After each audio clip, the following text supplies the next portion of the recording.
Okay, everybody. I want to sing a nigun that I had to learn on the way to a concert Motzei Shabbos in the car, and I knew of its existence, but I don't know why I never learned it.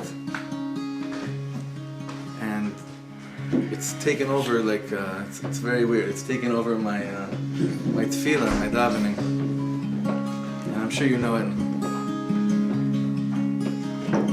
It's actually going to be the theme of tonight's shir too.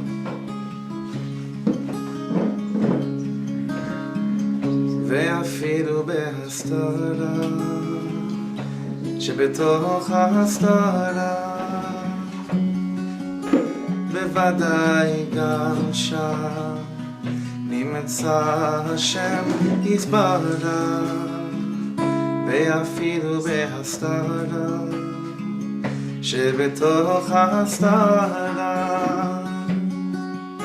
בוודאי גם שם נמצא השם יתברך ואפילו בהסתרה שבתוך ההסתרה בוודאי גם שם נמצא השם יתברך ואפילו בהסתרה שבתוך ההסתרה בוודאי גם שם נמצא השם יתברך. אוי אוי אוי אוי גם מאחורי הדברים הקשים העוברים עליך אני עומד, אני עומד, אני עומד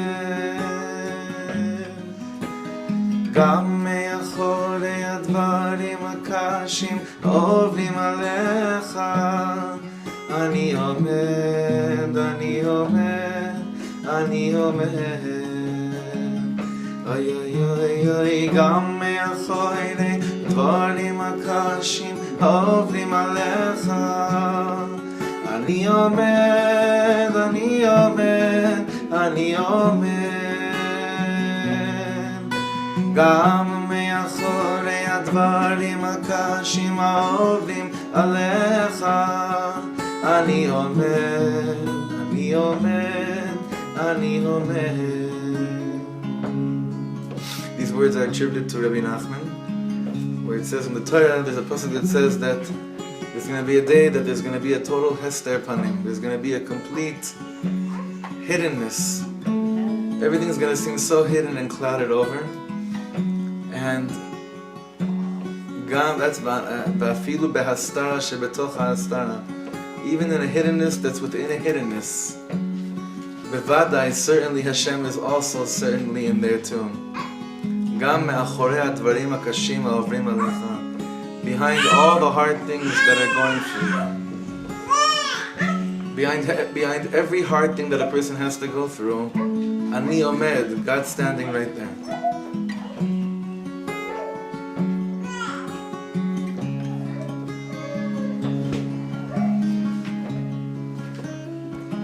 ואפילו בהסתרה שבתוך ההסתרה בוודאי גם שם נמצא השם יתברך ואפילו בהסתרה שבתוך ההסתרה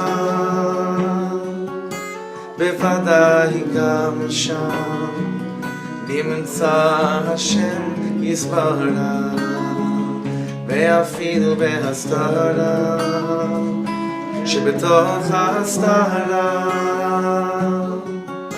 בוודאי גם שם נמצא השם יתברך ואפילו בהסתרה שבתוך ההסתרה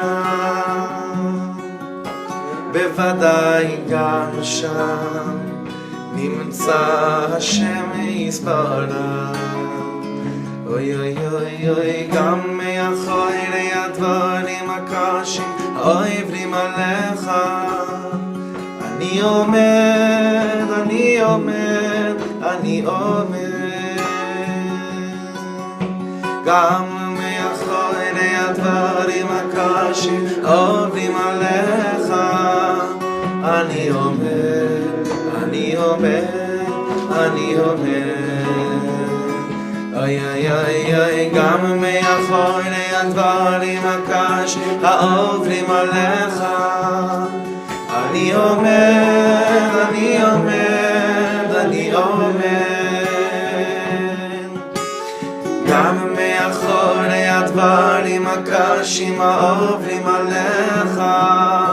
אני אומר, אני אומר, אני אומר. I want to ask each one of us right now to go back, as painful it might be, to a time where it felt like it was a hastara betoch hastara, where you felt not only was God hidden, even in the hiddenness there was hiddenness. And remember how it felt. Remember the certainty of everything seeming so lost and so hopeless. Everyone has had that in their life, and some people are in it right now. But those of us that have been there and that can look back now and say, I was there.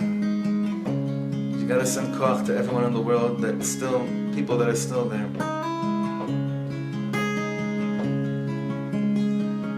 ואפילו בהסתרה שבתוך ההסתרה בוודאי גם שם נמצא השם יתברך. ואפילו בהסתרה שבתוך ההסתרה בוודאי גם שם נמצא השם יתברך. ואפילו בהסתרה שבתוך ההסתרה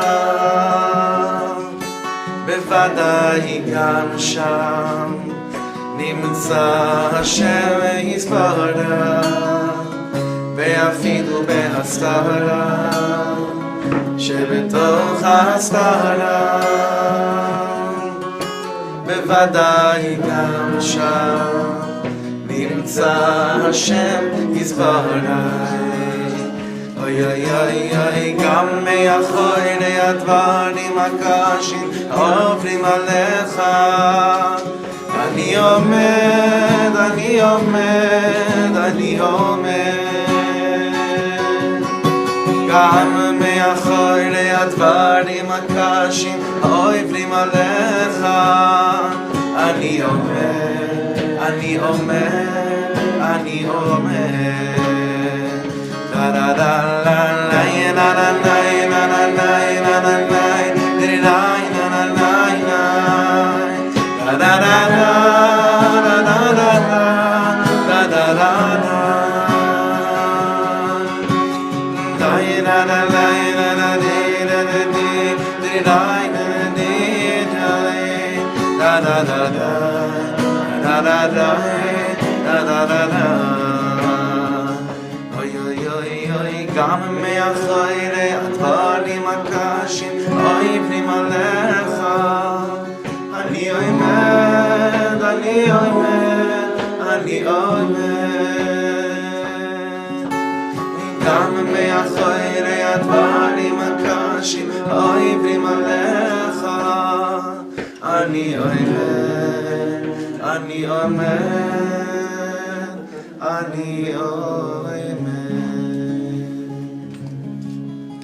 The Shia tonight should be for an immediate refuah shlema for some very special souls, for Michal Moshe Ze'ev ben Yehudit, for Binyamin Nachman Mordechai ben Ilana, for Natan Daniel ben Malga, for Ahava Emuna Bat, what's her name? Bat Sarah. Hashem should give her immediate refuah shlema. And please insert names of others that also need refuah shlemas. Hastara betoch hastara. So there's like a incredible amount of depth and Torah to learn right now tonight. So please, please, please, more than any other week in a long time, like we have to, if you have a phone, please turn it off, just because it's so chaval if 1 second gets lost tonight. It's like that all the time, but definitely tonight, because tonight we're talking about Mashiach, which seems like it's a hastara betocha hastara, which seems like it's a hiddenness, bless you, it's a hiddenness amongst the hiddenness amongst the hiddenness. Deeper, every year, every second it goes by, it goes deeper and deeper and deeper. You know, I just want to share with you a thought I had last night. I was watching a few of the hespedim, of the eulogies, for Rabbi Lau's brother, Rabbi Benny Lau's father. The chief Rabbi Lau's brother, meaning the chief of all chief, Yisrael Meir Lau, the current chief rabbi of Israel's uncle, and the father of Rabbi Benny Lau, the Rambam in Yerushalayim. And this Rabbi Benny Lau's father, Rabbi Naftali, he is the one that carried out his younger brother, Rabbi Lau, out of Buchenwald. And it was a very, very, very emotional moment there when I was watching Chief Rabbi Lau give a hesped for his brother. If you've read the book Out of the Depths, or if you've read his father's, Rabbi Lau, the one that just passed away, his book called Bilam's Prophecy, I think, or something like that.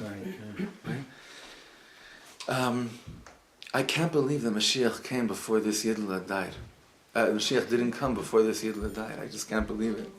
And I was thinking about it a lot while I was watching the funeral yesterday. And I was thinking that it struck me so deep that usually Chief Rabbi Lau, Rabbi Yisrael Meir Lau, is always looks very put together and very straight and very composed. And yesterday was the first time, I've seen him so many times since I'm a little kid. My father is friendly with him. He wrote me, I'll never forget this, as I walked into my bar mitzvah. I don't know why I'm thinking about this right now. As I walked into my bar mitzvah hall for my bar mitzvah party, it was a hot summer day in July, 1993, and my father gave me this mivrak, this telegram that just arrived either at the hall or at my house. My father had just given me, it was a bracha from Rabbi Lau for my becoming a bar mitzvah boy. And Rabbi Lau's been in our life for many years. He was also very, very close to Rabbi Shlomo. I had the privilege of spending time with him on the plane and all different interesting places.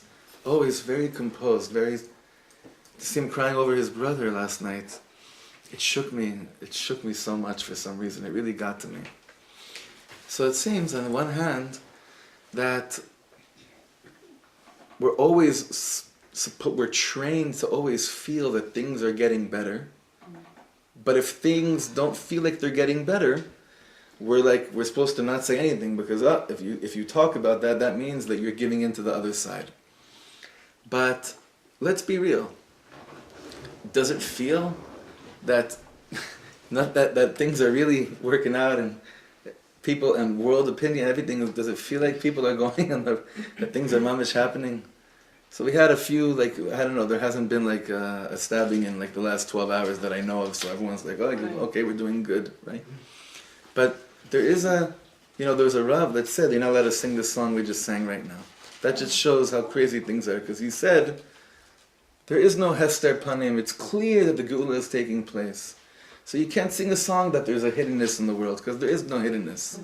I'm sorry. Very hard for me to say that, to agree with that, because there's still a lot of Yidlach in pain.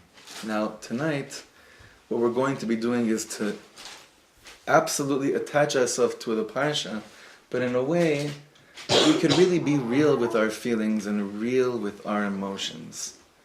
And tonight's whole shir is trying to understand how on earth are we able to relate to such a parsha that's filled with total hester panim, with total hiddenness of the Ribono Shel Olam's clear taking care of us in every single second, and understanding the Avot HaKadoshim, understanding our holy fathers and mothers.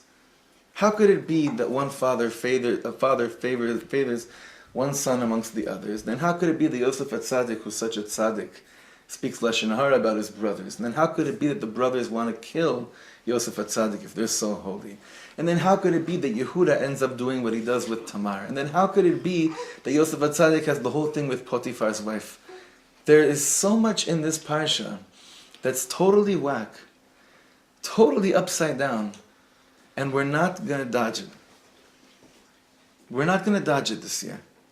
We're going to look at something. I was telling Bina yesterday. I was saying, I think I want to do Yehuda and Tamar. I want to go into Yehuda and Tamar tonight's year. And you were like, really? Because it's something we've never, ever, to go into Yehuda and Tamar, the whole story of Yehuda and Tamar in our parsha, you really have to have a lot of guts. You really have to have a lot of guts, and you have to have a very, very tight seatbelt fastened, because it's nuts. It's crazy. I saw by the Slonim Rebbe, the Netivat Shalom says, did you ever stop and think that the three instances, the three times in the Torah where we have some kind of a reference to Mashiach, that we know clearly that a certain union that's taking place has to do with Mashiach coming into the world, is the three weirdest stories in the Torah. Which ones? Lot and his daughters, that's pretty whack. Then you have Yehuda and Tamar, what's going on? And then Boaz and Ruth. And those are the three stories in the Torah that we have that are directly linked to the coming of Mashiach. These happen to be the three stories that leave us with most question marks. These three stories. Lot and his daughters, Ruth comes out of that. Yehuda and Tamar, Yehuda, that line to Mashiach, and Boaz and Ruth, three stories that leave us with so many question marks. And I just want to ask Hashem in front of all of you, life is so complicated. Couldn't the whole story of Mashiach coming into the world just be nice and simple and pretty, and really make me feel nice and safe? Instead of wondering, do I have to do something absolutely insane to be part of helping to be part of helping bringing Mashiach into the world? Could that be? So tonight, it's always like this. When we have the deeper the Torah is going to be, the more it'll be easy right now to get distracted. So I'm begging you all to just flow together with me. And I'm not going to start this on my own. I want to go right into a midrash. Because I just want to put everything into context. The midrash, listen to how the midrash talks about what's going on in our parsha. This is when in the middle of our parsha, Yehuda just goes down and he starts dealing with Tamar. What does the midrash say? Shvatim hayu asukim b'mechirato shel Yosef. The tribes were busy with the selling of their brother Yosef. Yosef haya asuk b'sako u'b'ta'anito. Yosef was busy mourning. Not mourning, but Yosef was busy in his own mishigas. How in the world did I end up here? Where? In an Egyptian jail. Reuven haya asuk b'sako u'b'ta'anito. Reuven finally wakes up after the brothers sold Yosef and be like, oh my God, I as the Bechor. How on earth could I have let this happen? Yaakov haya asuk b'sako u'b'ta'anito. And Yaakov Avinu refuses to be consoled in our parsha. Yehuda haya asuk likach lo isha. And in the middle here, Yehuda's busy going to get a woman. But the Midrash says, the HaKadosh Baruch Hu? HaKadosh Baruch Hu haya osek borei oro shel melech HaMashiach. What was God busy doing? He was busy creating the light of Melech HaMashiach while everyone else was crying, sitting around, freaking out about what they did or didn't do. That's a very, very heavy midrash, and we're going to learn it. There's a very small piece here of Rabbi Shlomo. We're going to learn this midrash the way Rabbi Shlomo understood it, and then we're going to come back and take what we learned here and try to understand the story of Yehuda and Tamar. But what we just learned, this midrash right now, it's a very short piece, a one page, a very smooth sailing into how Rabbi Shlomo understood this, what is going on in the world. Really, if you do learn this parsha inside, you have to stop yourself at least once every few minutes and say, huh? how does this add up? How in the world could this be?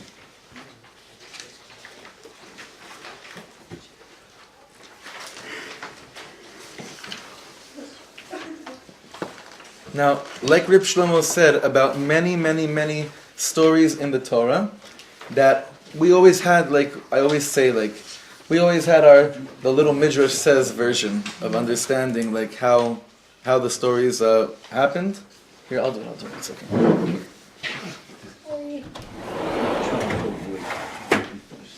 We always had, growing up, a certain understanding of how the stories enveloped and what they meant based on very contracted minds, to try to give us the pshat, and definitely to not make us ask too many questions. And definitely we were given a certain side of the story that always just made us want to make us at ease. But I've heard from almost everyone that I've ever met that grew up in yeshivas said, whenever they got older and they learned Parshat Vayeshev, and then they got to the story of Yehuda and Tamar, everyone was like, I don't remember learning that. I don't remember learning that part in yeshiva. I don't know. I never learned it, and I went to yeshiva day school my whole life. Right? That story, I don't remember that one taking place. I remember Yehuda. No, Tamar? No. Sorry, don't remember. So look what Rabbi Shlomo said. He said you have to, first of all, always delete from your mind all the preconceived notions you have regarding the holiness or the unholiness of the Avot and Imahot. Let's just flush it out of us, out of our system, and now try to learn it again from the beginning. Reb Shlomo says like this, when we read of how the 10 brothers sold their brother Yosef, do you ever think about how broken they were? Like, when we think of Yosef and the brothers telling Yosef, how do you imagine them after they sold him? When they come to their father and they have that blood on the ketonet pasim, on the multicolored coat, right? What do you think, honestly, how do you imagine their feelings and their emotions? Reb Shlomo says, do you know how broken they were? He brings a Zohar HaKadosh, it's not here, he brings in another Torah. In Even Shlomo, it's brought down that he brings a Torah that after the brothers did what they did with selling him, they looked at each other and they said, did you just do that? Do you realize what you just did? And when they went to their father Yaakov, they were so broken on a certain level. Now again, this shouldn't satisfy us, but that they really weren't fully conscious of what they were doing. It had to be done in order for you and I to sit here and learn Torah and for Jewish continuity to take place the way it did. But they really were kind of, I don't want to say pushed, but they were led to do what they did, and they freaked out when they stopped and realized what they had done. We'll see the same thing happens, the Gemara. I have to show you this Gemara I saw. This is nuts. The Gemara in Masechet Makot says something amazing. My favorite shas in the world, my wife bought me on my 30th birthday. The Gemara says like this, Vayaker Yehuda vayomer tzad kaimeni. When it comes to Yehuda itself, it says menayada. Dilma kihechi da azil ihu legabe. Azil nami ine shachrina legabe. Yatz'a bat kol ve'amra. A bat kol came out and said, Mimeni yatz'u kvushim. These thing that just happened with you and Tamar, this came out like a voice from heaven said, I planned this whole thing. Yehuda also looks up and says, really? Mimeni yatz'u dvarim kvushim. The voice of heaven said, this came from me. Remember the Midrash says that Yehuda was walking on his way and an angel kind of pushed him and forced him to notice Tamar and to pay attention to her. And that's how he ends up whatever the rest of the story is, which we'll get into in a second. Now again, these Torahs don't satisfy me at all. I'm just saying it. But Reb Shlomo says you have to understand that the second after the actions happened, like the brothers looked at each other and said, what? Are you kidding me? Did this really just happen? Please don't think, next paragraph, please don't think for 1 second that all this is so simple. Obviously, the 12 tribes were the holy of holiest. An ordinary person doesn't sell his brother, and how much less so the holy tribes. Right? Come on, let's be real. Whatever you want to say about it, that God forced them, God led them, I want to now be connected to Pshat as much as it's possible. And on a Pshat level, this is nuts. Can't be. The Midrash says, but first let me tell you the Midrash. So now he's going to quote the Midrash we just learned. The Midrash says that Yaakov was locked up in his room crying for his son. The 10 tribes were repenting day and night, sitting around crying. Yosef was locked up in prison also crying. Yehuda got married and then his wife died. Right? And then his children start dying. He married again and his children died. So Yehuda was also crying. Everything was going wrong. And the Midrash says, what was God doing all this time? The Ribono Shel Olam was preparing the redemption of the world. Like he said, Bore Oro Shel Melech HaMashiach. That's what the Midrash says. Creating the light of Melech HaMashiach while what? While there was Mamish Va'afilu Behastara Shebetoch HaHastara. While a hiddenness amongst the hiddenness was taking place in front of you, that's what God was busy doing. He was preparing the light of Mashiach. So Rabbi Shlomo says, do you know what this Midrash is really saying? Now, Tachlis, what does that mean? You see, sometimes we learn these Midrashim and we become so downhearted. You know why? Because we can learn this and say, well, unless I'm able to look at tragedy in life and imagine that God is really, taking care of everything, then I'm Pashut, I have no chance.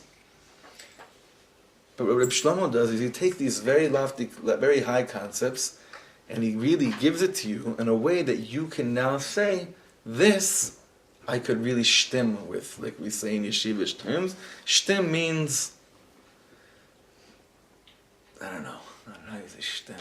Shtim means like, Toby was using it on Shabbos, doesn't shtim. Shtim means to doesn't feel right, doesn't mix, what's that? Mix, yeah, it doesn't mix together. The way Rabbi Shlomo says it means I can dance with what the words are saying without it causing me too much trouble. Rabbi Shlomo says, do you know what this Midrash is really saying? Imagine you walk around in the world and you see this one's crying and that one is crying. This one is sad, this one is broken, this one's life is destroyed. So you might think the world is going to the dogs. On the contrary, Rabbi Shlomo says, the truth is, this is all because God is building a new world. God's building a new world. You see what it is. Imagine I'm standing by Rockefeller Center. Now, I grew up in LA, so I always had a hard time understanding. He always used to talk about Rockefeller Center. Rockefeller's, I don't even know where exactly Rockefeller Center is in New York, but he always used to talk about Rockefeller Center. Imagine I'm standing by Rockefeller Center, and suddenly I see people coming and destroying it. It's a terrible thing to dare tear down such a tall and beautiful building. Why are you destroying it? But imagine if the owner of Rockefeller Center is the one who is destroying the building. Then I understand, he wants to make an even more beautiful building. Now this is important. This is really, really, really important. This is what God was doing while Yaakov and all the brothers were crying, and everything seemed to be destroyed. He was busy building an even more beautiful world. So, you know how much beauty there was in the world when Jews came back to Israel after 2,000 years? On a level of beauty, what do you think that did to the world? It gave hope. You see, we think it gave hope just to us Jewish people. Most of us weren't around then. Do you know that it gave hope to every enslaved person in the whole world? You know, when the Jewish people became free slaves out of Egypt, you know that there was freedom that was felt and sensed by all types of slaves in humanity?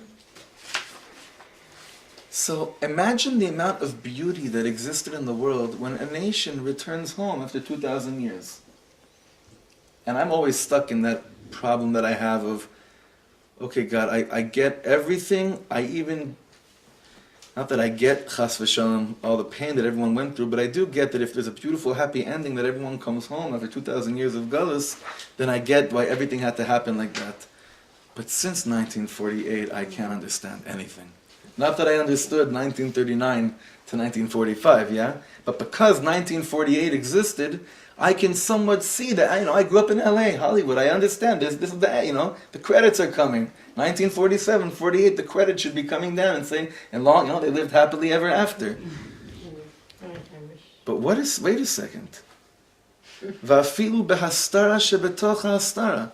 You bring us back, and we've had such a hard time with Eretz Yisrael and with Ahavat Chinam amongst Am Yisrael, probably more than we ever had. It's harder today for Jews to feel like they're together more than it ever was.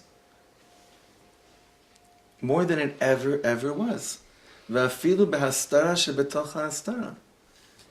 I see friends of mine, they leave so much in order to come and make Aliyah, move to Eretz Yisrael. How could it be that you make it hard for them in any way, shape, or form? For people that are showing, I'm willing to jump into, it's like mamish, like Nachshon. I'm Nachshon. I'm jumping in. I'm jumping into the waters. How could there be a hastara after like this beautiful end of a galus story? How could there be hiddenness afterwards? Well, think about it. Yaakov Avinu, after everything he went through, from the time, not that he's born, from the time that he's a fetus in his mother's womb, his tzaras begin. And everything that he goes through. And the Parsha begins, Vayeshev Yaakov be'eretz megurei aviv. Yaakov dwells in the land of his father Yitzchak. Now remember, Yitzchak is the only Jew that we know of until now that never had to leave Eretz Yisrael. In fact, in Parshat Toldot, when he's on his way to leave Eretz Yisrael, because there's a famine in the land, God tells him, no, your thing is different, you don't have to leave. Yitzchak resembles this, like, whatever it is, I'm here.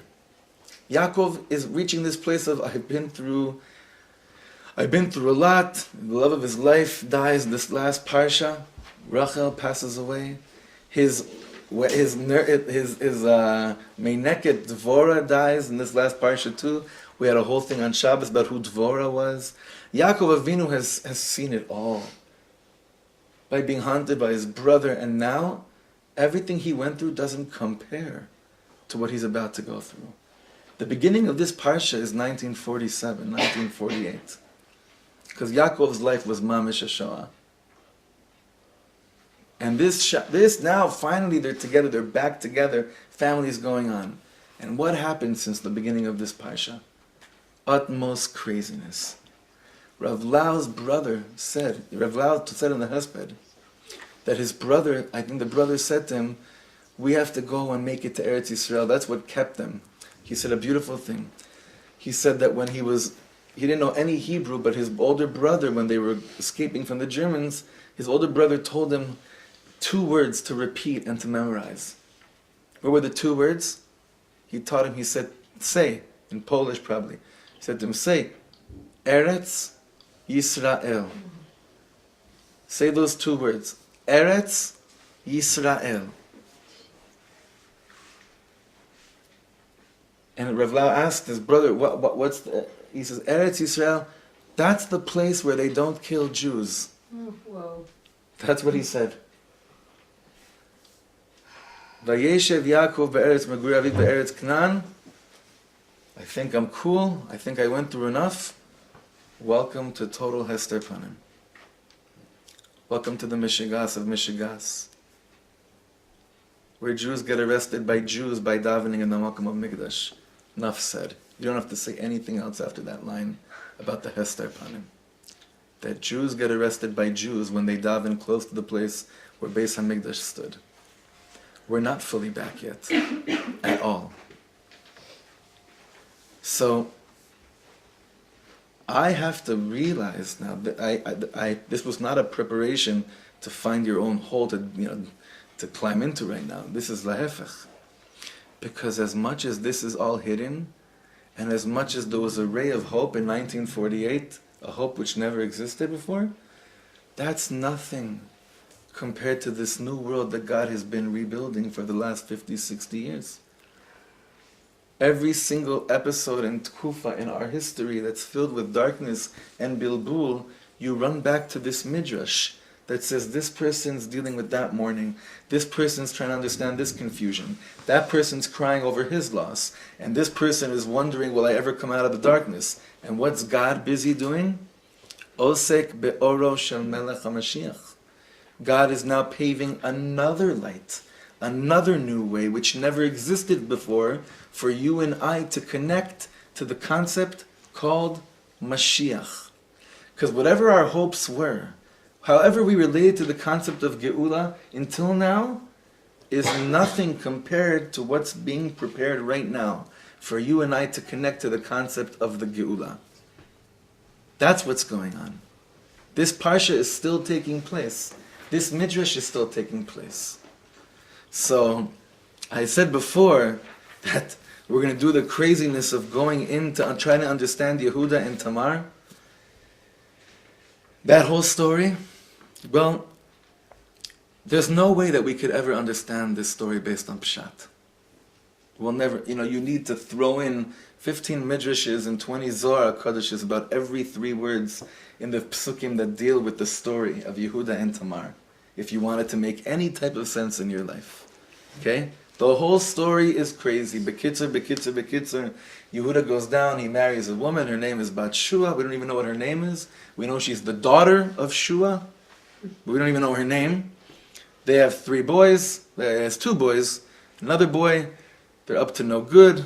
One of them has a wife named Tamar. We don't know her father's. We know her name. We don't know where she comes from based on the Torah. And then she's waiting for the younger son of Yehuda's 3 sons to be of age to be marriageable, right? Eligible for marriage. And she is waiting and it doesn't happen. Yehuda doesn't bring this 3rd son, to marry off his former daughter-in-law. And what ends up happening, Yehuda's walking on the way, and like we said before, he kind of meets her on the way. He thinks, how crazy is this? Torah says he thought she was a prostitute. They have relations, and then he doesn't know it's her. Then he tells her, when he finds out that this woman was a prostitute, she has to be killed. She takes all these, whatever, it's not about the details right now, it's so insane. And basically, this story of them coming together had to be because she knew she was destined to be the mother of Melech HaMashiach, that kings would come through her. This is the story. I'm looking for a boy that grew up in a nice, from home, that learned good midos from his mother and his father, saw his parents doing chesed, and from a young age he would stay up at night and before Shema he would say a little tefillah ishit, a little personal prayer saying, please, I would love to marry a very holy woman so together we could raise a nice Jewish family and have a very impressive Shabbos table. And like this, the Mashiach should be born. And yet what? No.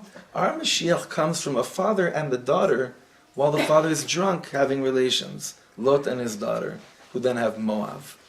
And then we have a story of a father thinking that his daughter-in-law is a prostitute. Okay, this is the story of Mashiach coming into the world. So Al Pi Pshat, I don't have a lot to work with. Okay? I don't have a lot to work with at all. First thing I saw in the Midrash, do you know who Tamar's grandfather was?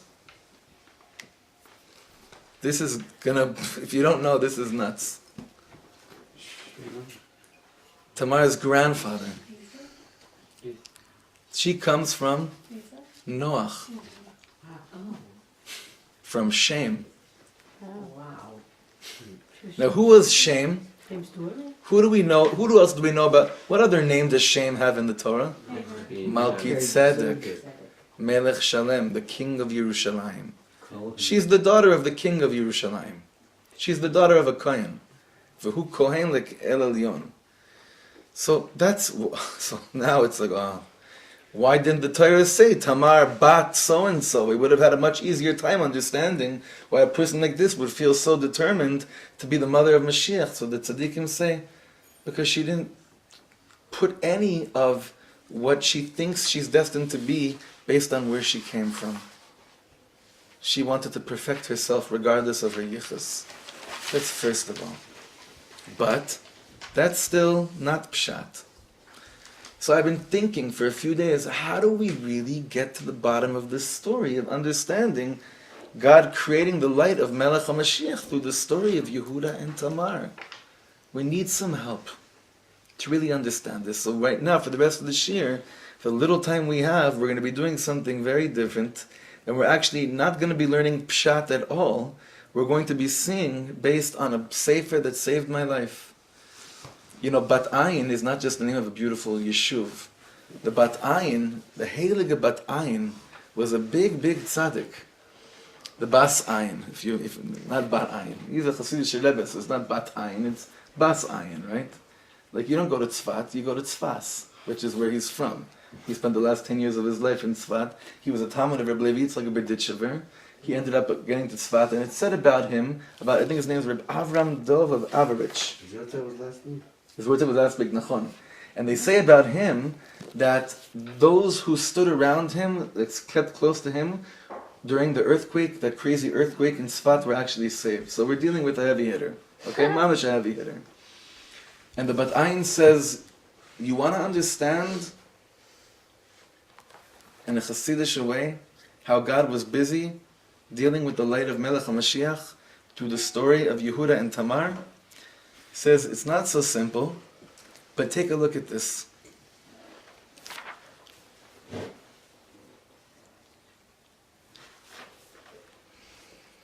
Be Kabbalists for a few minutes. According to the Kabbalah, look at Yehuda's name. What name is in Yehuda's name? Yud Ke Vav Ke. Yehuda is Yud Ke Vav Daled He. But in Yehuda's name is the name of God. Not so simple. Who's Tamar? What do we know about a Tamar? And Aaron Lazel has a beautiful song about this. That a Tamar has one heart. Just like Am Yisrael is considered like a Tamar, that they only have one heart, just like a Tamar has one heart, in relation to the way that we look at the Ribono Shel Olam. Does anyone know what I'm talking about? That a Tamar, that a date has one heart as opposed to other things? Okay, so I'm going to read for you inside, because I didn't understand it either.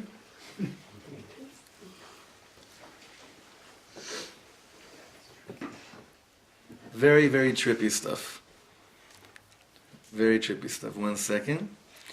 First of all, we say in Hoshana Rabbah, Damta leTamar. I don't know if you remember this, but we say this in Hoshana Rabbah, that Am Yisrael is like a Tamar, like a date tree.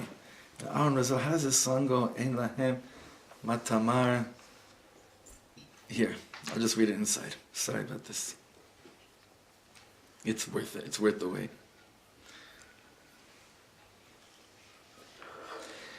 The Talmud explains, just as the palm tree has but one heart, so too do the Jewish people have only a single heart, devoted completely to their Father in heaven. So what is Rashi and the Ritva? How do they explain this? The heart of the date palm is its sap. Unlike the saps of other trees, like the olive or an almond tree, the sap of the palm is found only in its trunk, but not in its branches or leaves. This is the meaning behind the Talmudic statement that the palm tree possesses only a single heart. Okay? So that's why the Bat Ayin is saying now, let's for a second understand this whole story of Yehuda and Tamar, like the relationship between Yud Ke Vav Ke and the Tamar, Am Yisrael. Now let's understand what's going on. There's an amazing Torah in the soul of Hanukkah, which is right here. The Rabbi Shlomo says, Hasidim used to walk around each other and wish each other on Hanukkah a good gebench dir gmar chasima tova hamtakas adinim. That the final seal of Rosh Hashanah Yom Kippur is Hanukkah. Now, one of the reasons is because only after 3 months, for instance, we have a heker of vlad, that when a woman's carrying a child, so when do we say that a certain period passes when there's a heker, when there's a recognition? The 3-month period. So Reb Shlomo says that's why Hanukkah is such a deep, deep, deep time to reconnect and reestablish your connection to that which you had on Rosh Hashanah Yom Kippur, Because it's after 3 months of the birth. The world was created, the world was born. That's why 3 months later is a time to see. Gewalt, what did you get? What did you not get? Now, I've been saying this for the last few weeks, that I don't even remember what the fire of Sukkot felt like this year. There's been way too much Jewish blood being spilled. Not just, I mean, we're connected to Jewish blood because we're here, it's around us, but there's been way too much blood spilled in the whole world on a daily basis. But I don't remember what it felt like to be in the sukkah, and I had a gewalt sukkahs. I really did. I had one of the highest sukkahs of my life. We had, as a family, such a high sukkahs. I barely remember it. And now I'm on Hanukkah and I'm running to the menorah. We've been saying already for the last few weeks that every parsha we're going to be learning, we're going to run and see how Hanukkah is in the parsha. 2 weeks ago, it was about when Yaakov wakes up from the dream in Vayeshev. It says that what did he do? He erected an altar, Vayitzok shemen al rosha, and he poured oil over this altar. The menorah is there. Last Shabbos, where do we see Hanukkah? It's very simple, all over the place. But one of them is that it says about the Yaakov Avinu, that night when he struggled, how did he end up struggling with an angel? Because he ran back to the other side because he forgot pachim ktanim. The Midrash says, what were these pachim ktanim? These small jars? This is a crazy Midrash. It says that these jars had oil in them from where? When Noach sent the dove out to see if the world was destroyed or not, he came back with what in its mouth? An olive branch. And the oil from that olive branch produced is what was in those pachim ktanim. Now later, it says that the menorah was lit in the Beis Hamikdash from the jugs that Yaakov Avinu schlepped with him that night when he received the name Yisrael. Hanukkah is all over the place in our Parshiot. So in our Parsha, where's Hanukkah? What happens? Rosh Hashanah Yom Kippur. We're flying. We're so high. Think for 1 second where each of you were Rosh Hashanah Yom Kippur.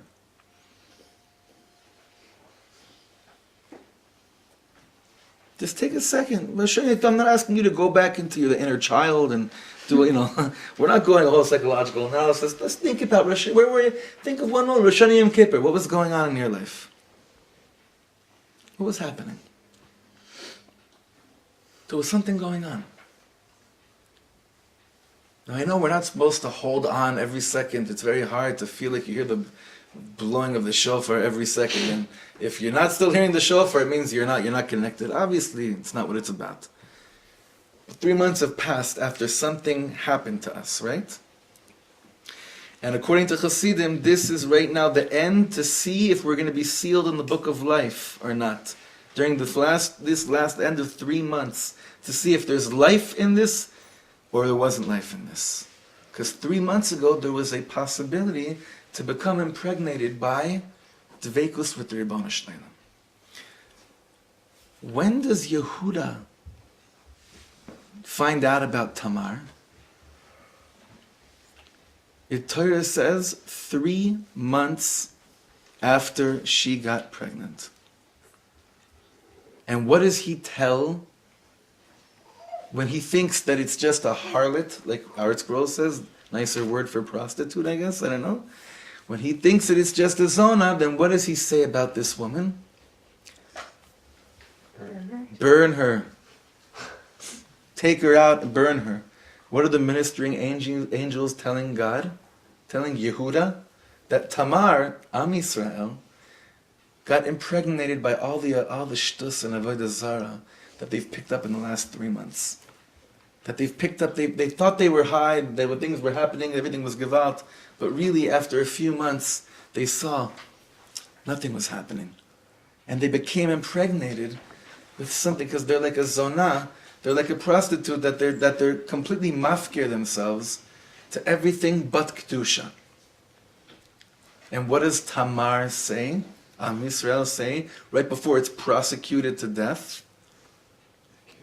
Hakerna. Take a clear look at these, Tamar was saying, look at these three items that I took from you then, right? She was saying to Yehuda. But the Bat Ayin is saying that Tamar, Am Yisrael, is saying, wait a second, take a deeper look. Who does this, meaning, who does this stomach, who does this belong to? Who does this impregnation belong to? Look at me, look at who I am. Who do you think this came from? Hakerna. And Yehuda, God, looks at us and he sees, yeah, you look like you were impregnated by somebody else. But you know what this real story is? Do you know why you guys still aren't on fire of the Rosh Hashanah Yom Kippur? Why 3 months later have passed and you look like you become mufkar? What's a good word for mufkar? Hefker. No, how do you say it?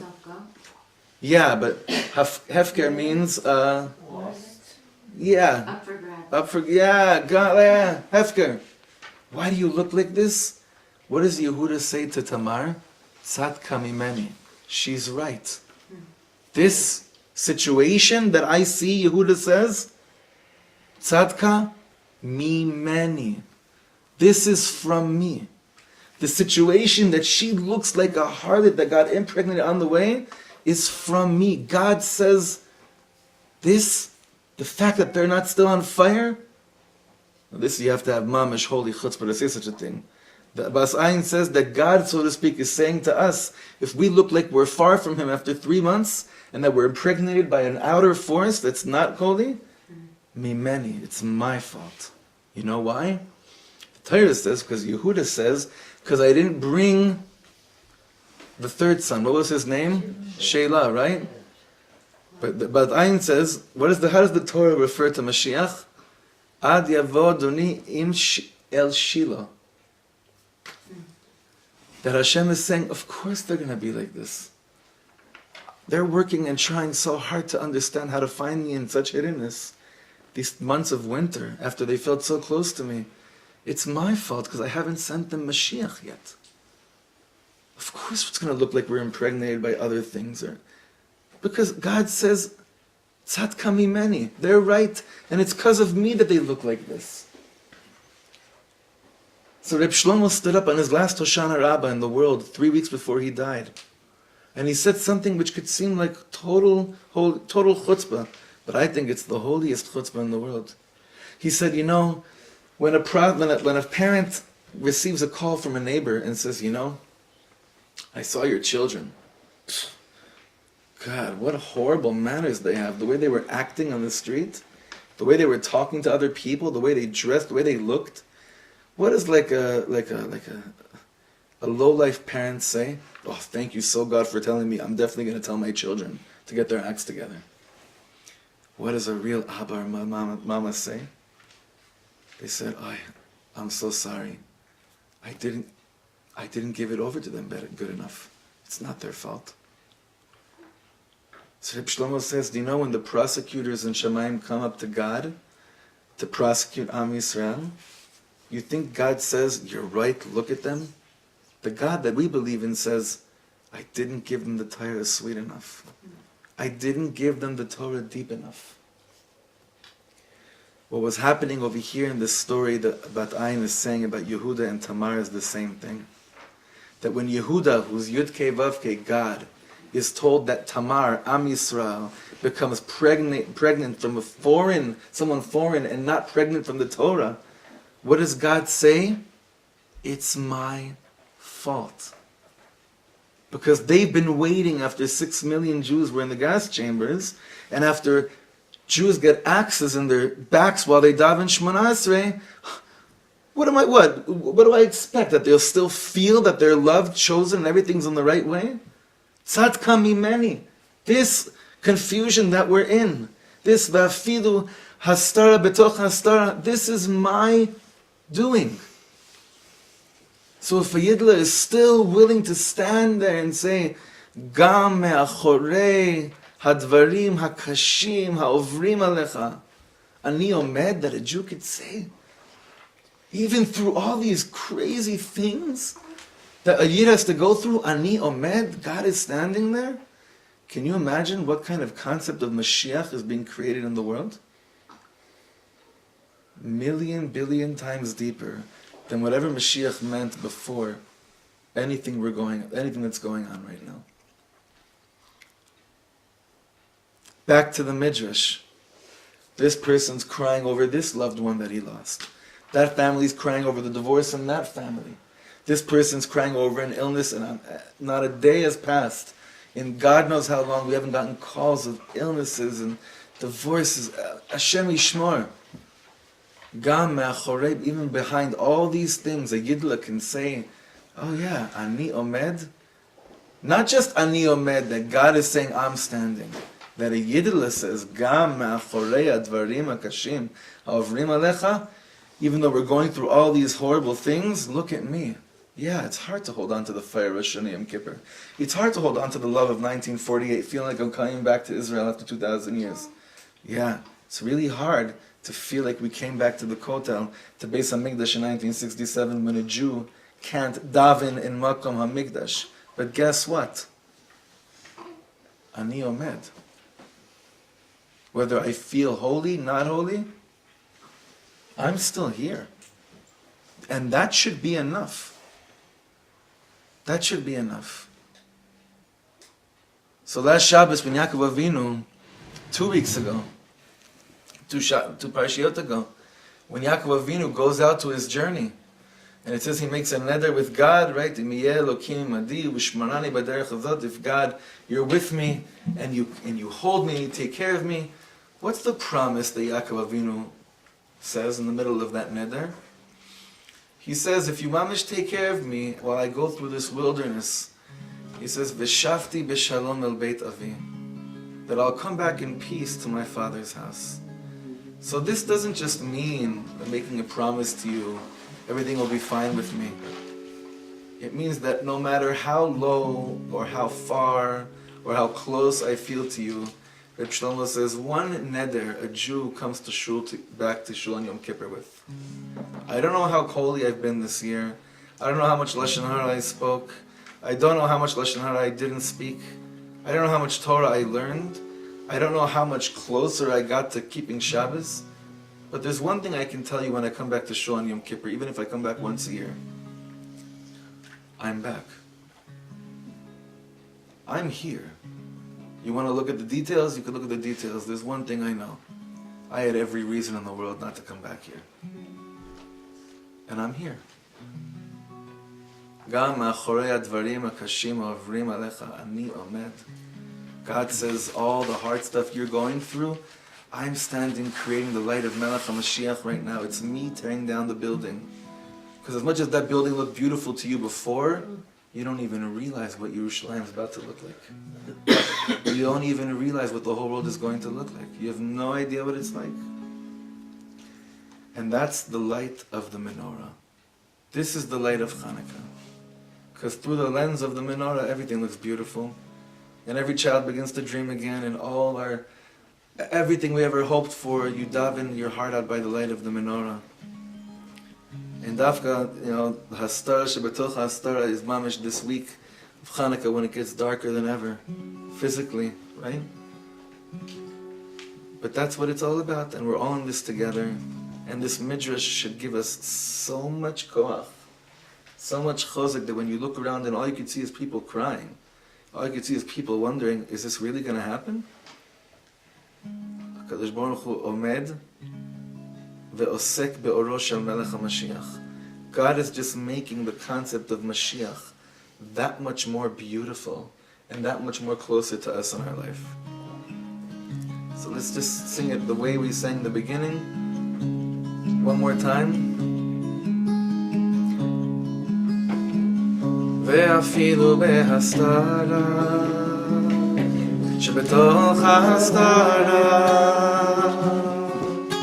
בוודאי גם שם נמצא השם יזברה ואפילו בהסתרה שבתוך ההסתרה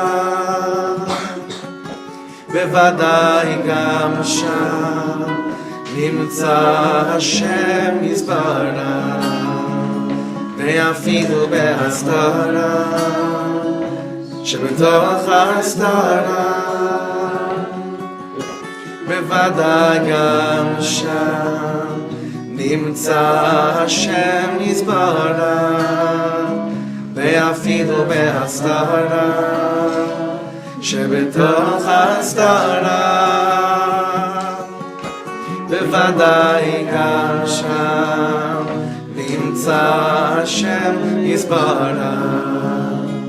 אוי אוי אוי אוי, גם מאחורי הדברים הקש האויבים עליך אני עומד, אני עומד, אני עומד.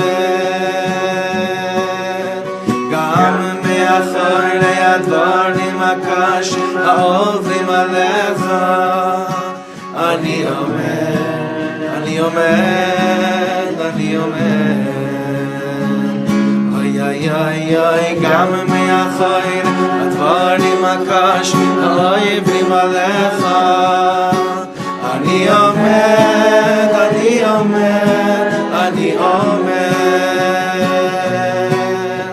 גם מאחורי הדברים הקש האויבים עליך אני עומד, אני עומד, אני עומד. Da da da da da da da da da da da da da da.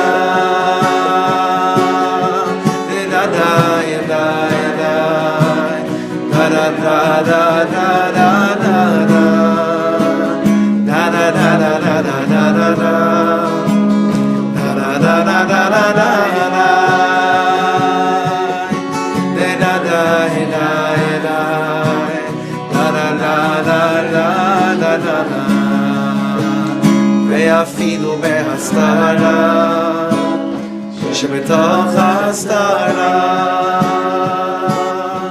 בוודאי גם שם נמצא השם יזברך, ואפילו בהסתרה שבתוך ההסתרה בוודאי גם שם נמצא השם יזברך. אוי אוי אוי אוי, גם מאחורי הדברים הקשים האויבים עליך אני עומד, אני עומד, אני עומד. גם מאחורי הדברים הקשים האויבים עליך אני עומד, אני עומד, אני עומד. It's stronger. Ay ay ay ay. גם מאחורי הדברים הקשים האויבים עליך אני עומד, אני עומד, אני עומד. גם מאחורי הדברים הקשים האויבים עליך אני עומד, אני עומד, אני עומד. ואפילו בהסתרה שבתוך ההסתרה בוודאי גם שם נמצא השם יזברך, ואפילו בהסתרה שבתוך ההסתרה בוודאי גם שם נמצא השם יזברך. אוי אוי אוי, גם מאחורי הדברים הקשים האויבים עליך אני עומד, אני עומד, אני עומד. גם מאחורי הדברים הקשים האויבים עליך אני עומד, אני עומד, אני עומד. לה לה לה לה לה לה לה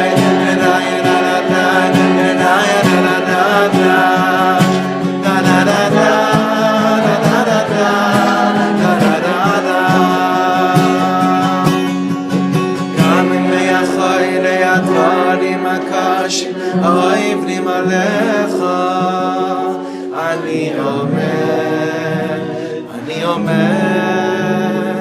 אני עומד. everybody. Thank you so much for coming. Efrat Hashem, this coming Wednesday night, there's a lot going on. This coming Wednesday night, I'll be performing by Binyanei Oma for Yutz Kislev with Rabbi Yitzchak Ginsburg, and very special. It's Wednesday night, and then Sunday night, special Chanukah Shir Simchat Shlomo, Sunday night 7:30. Also a special pre-Chanukah Shir here next Monday night 8:30. And then next Motzei Shabbos Chanukah, we're having a CD release concert in Yerushalayim. So there's a lot going on. Just stay tuned to emails. That'll be in Yerushalayim, most probably in the theater in Beit Shmuel. Most probably, but we're gonna know by. You'll get. Yeah. Or bless me to be busy in Beis Hamikdash. All right, shukran.